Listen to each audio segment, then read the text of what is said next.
Isolation of bacteria का जो chapter है उसमें कल्चर मेथड, मतलब आइसोलेशन ऑफ बैक्टीरिया का मेथड्स जो पढ़े थे उसमें कल्चर मेथड पढ़ चुके हैं। कल्चर मेथड में culture on solid media, culture on liquid media और ऑटोमेटेड सिस्टम पढ़े हैं। अब ये लास्ट टॉपिक जो उसका है वो है नन कल्चर मेथड।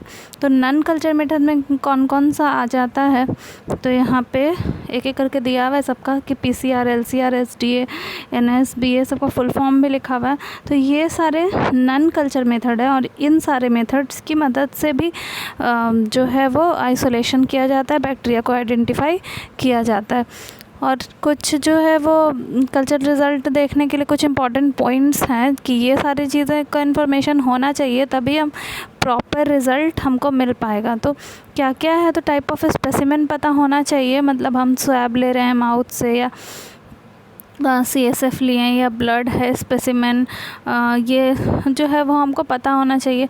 किसी तरह का अगर डिले हुआ है स्पेसिमेन को कलेक्ट करने में या कलेक्ट करने के बाद या प्रिजर्व करने में या ट्रांसपोर्ट करने में, तो ये इसका हमको पता होना चाहिए। टाइप्स ऑफ बैक्टीरिया रिकवर्ड, किस तरह का बैक्टीरिया जो है रिकवर हो सकता है, मतलब सस्पेक्टेड क्या है वो हमको पता होना चाहिए। इसके अलावा हमको नॉर्मल फ्लोरा, ह्यूमन के बॉडी पे नॉर्मल फ्लोरा कौन से पार्ट पे कौन सा बैक्टीरिया नॉर्मली प्रेजेंट होता है, इस बात का आइडिया होना चाहिए। इसके अलावा रिक्वेजिशन फॉर्म जो पेशेंट भराता है उसका पूरा इन्फॉर्मेशन होना चाहिए मेरे पास, और एंटीबायोटिक थेरेपी के बारे में डिटेल हमको पता होना चाहिए। ये सब अगर पता रहेगा तभी ये माइक्रोबायोलॉजिकल जो आइसोलेशन ऑफ बैक्टीरिया का प्रोसेस हम कर सकते हैं।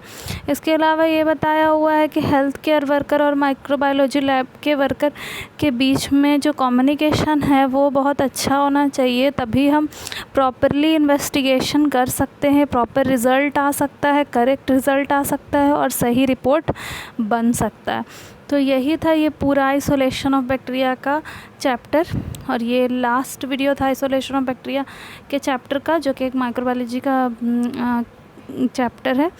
इसके बाद अगले वीडियो से हम नेक्स्ट चैप्टर स्टार्ट करेंगे, और इसमें अगर कहीं पे कोई प्रॉब्लम हुआ हो तो कमेंट करके पूछ सकते हैं। अगर वीडियो अच्छा लगा तो लाइक और कमेंट कर दीजिएगा, और चैनल सब्सक्राइब नहीं किया तो प्लीज़ चैनल को सब्सक्राइब कर दीजिएगा।